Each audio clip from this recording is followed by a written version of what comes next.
Assalamualaikum warahmatullahi wabarakatuh. Hai, ketemu lagi bersama Bu Ika. Kali ini akan membahas tentang muatan PPKN di kelas 3 mengenai hak dan kewajiban menjaga ketersediaan energi. Nah, energi tentunya ada energi fosil. Nah, yang jika terus-menerus kita gunakan tentunya bakalan habis.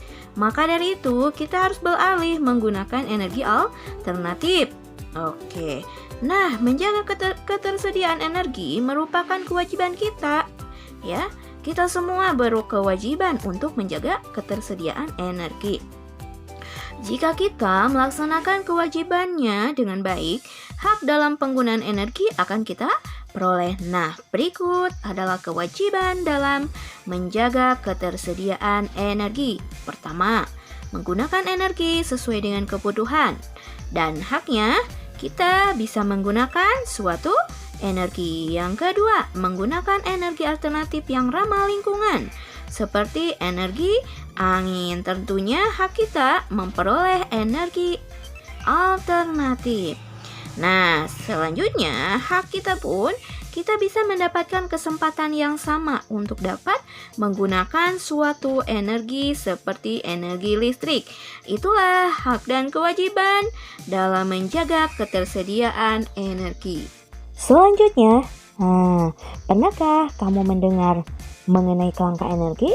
Nah, kelangkaan energi itu disebabkan oleh semakin menipisnya cadangan energi. Oleh karena itu, digunakan energi alternatif seperti energi angin, air, kemudian matahari, biomasa, biodiesel, dan lainnya. Nah, sumber energi alternatif berupa air jumlahnya melimpah sekali di dunia. Meskipun begitu, kita tetap harus menjaga kelestariannya, Kita harus menggunakan air dengan bijaksana. Kita juga harus menjaga kebersihan sumber daya air dengan tidak membuang sampah di sungai. Ya, ajaklah orang tuamu untuk menanami lingkungan sekitar rumah dengan pepohonan agar air tanah tetap tersedia. Nah, dengan begitu kita telah menjaga kelestarian salah satu sumber energi di muka bumi ini. Nah, bagaimana dengan kewajiban menjaga kebersihan lingkungan tersebut? Nah, kita memiliki tanggung jawab yang sama untuk menjaga lingkungan agar tetap bersih dan asri. Salah satu hal yang dapat kita lakukan untuk mengurangi sampah. Nah, jadi salah satunya dengan mengurangi sampah. Nah, bagaimana caranya? Yaitu dengan mengubah sampah menjadi benda bermanfaat. Sebagai contoh, kita dapat mengubah tempurung kelapa menjadi briket yang dapat digunakan sebagai bahan pembakaran yang ramah lingkungan. Selain itu, ada beberapa hal yang dapat kita lakukan untuk mengurangi sampah. Seperti kalau kita mau berbelanja, kita bisa menggunakan tas belanja yang dibawa dari rumah untuk mengurangi penggunaan kantong plastik. Selanjutnya, kalau berpergian, kita bisa membawa botol mineral atau tumbler untuk tempat minum pribadi. Apalagi sekarang di masa pandemi ini tentunya sebaiknya kita menggunakan botol minum sendiri. Hal ini juga untuk mengurangi penggunaan kemasan botol plastik air mineral. Dengan melakukan kegiatan-kegiatan tersebut, kita telah membantu mengurangi sampah lingkungan. Lingkungan akan menjadi bersih dan asri. Nah, kita juga dapat memperoleh hak kita untuk tinggal di lingkungan yang nyaman tentunya. Nah, dengan tidak mengotori lingkungan, kita juga telah memberikan hak orang lain untuk tinggal di lingkungan yang nyaman.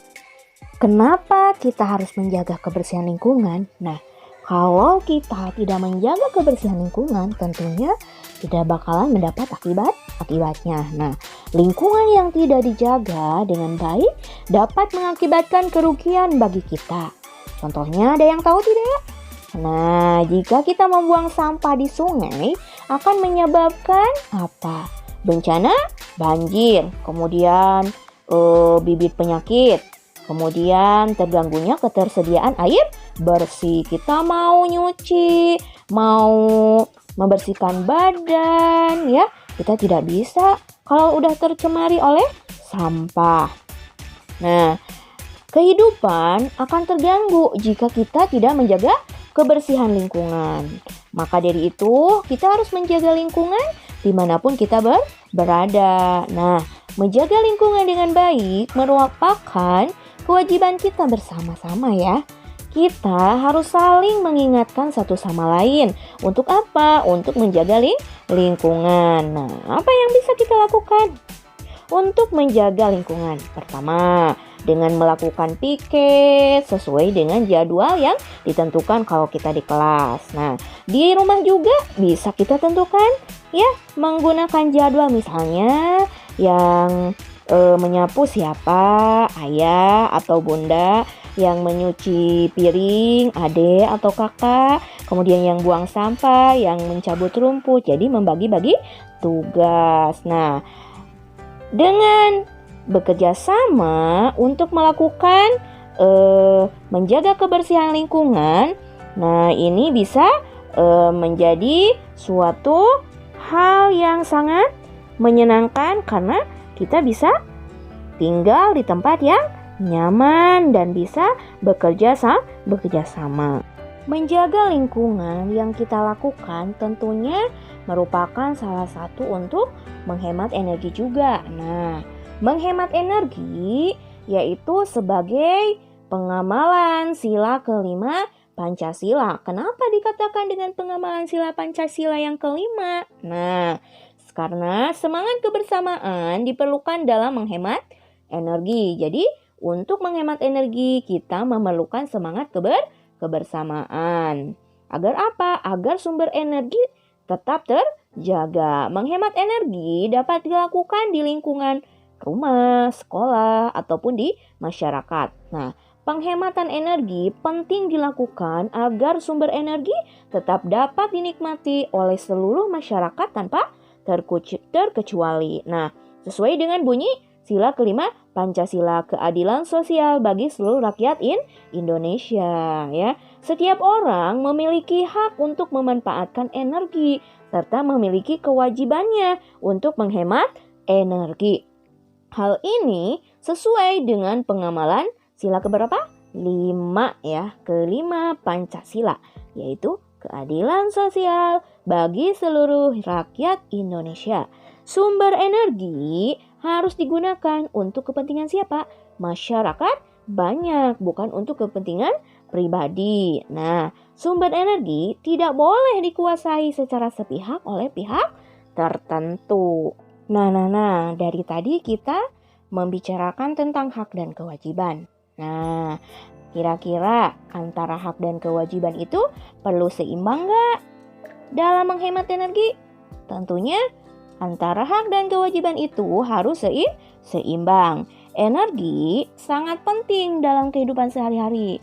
Jadi, energi yang kita gunakan kebanyakan berasal dari bahan bakar minyak. Nah, ketersediaan minyak bumi kita ya semakin menipis. Akibat apa? Kebutuhan bahan bakar yang terus meningkat. Hak dan kewajiban adalah dua hal yang tidak dapat dipisahkan. Makanya harus seimbang. Menghemat ketersediaan minyak bumi merupakan kewajiban kita. Nah, kita memiliki hak juga untuk memanfaatkan energi. Jadi, kalau kita ingin memanfaatkan energi, maka kita juga harus menghemat energinya. Artinya harus seimbang antara pemanfaatan dan menghemat. Pelaksanaan hak dan kewajiban secara seimbang akan memberikan dampak yang baik. Misalnya nih, cadangan energi dapat digunakan dalam jangka waktu yang lebih lama. Nah, kalau kita tidak seimbang, hanya memanfaatkannya saja, tentunya bakalan habis dong. Ya, kita sebagai masyarakat harus lebih peduli terhadap lingkungan. Menjaga keseimbangan antara hak dan kewajiban dalam menggunakan energi dapat dilakukan di mana saja ya. Seperti di rumah kita, di sekolah, ataupun di masyarakat. Nah, Untuk menghemat energi itu tentunya kita harus kerjasama. Oke, apa itu kerjasama? Ada yang masih ingat? Kerjasama adalah kegiatan saat dua orang atau suatu kelompok bekerja bersama-sama untuk memenuhi apa?